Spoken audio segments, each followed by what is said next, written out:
It's supposed to make you look bald. I look like Voldemort.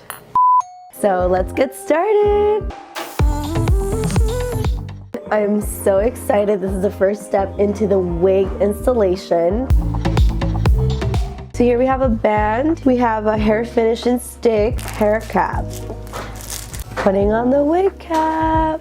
Oh! So now we're cutting the ears. Wig installation has a lot of like customization because you know everybody's head is different, so that's why it's a little bit more complex to do it on yourself.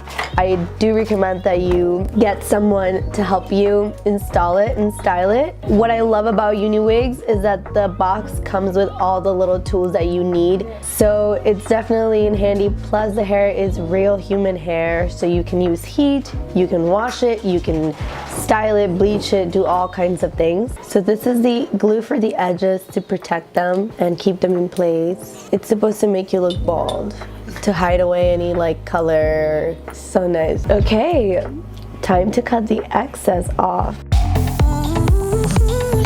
Oh my god, I'm so excited. Me too. 3, 2, 1. She ain't bald anymore. My goodness. So now we're gonna tie it down with the band that came in the box, and this is what's gonna allow the edge to stay on while we style the hair. So we're gonna blow dry it and then come back.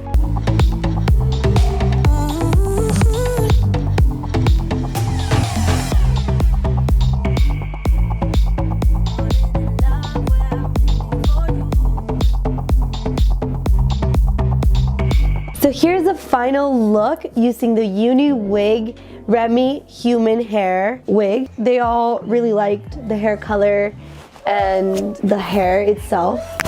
It's great quality.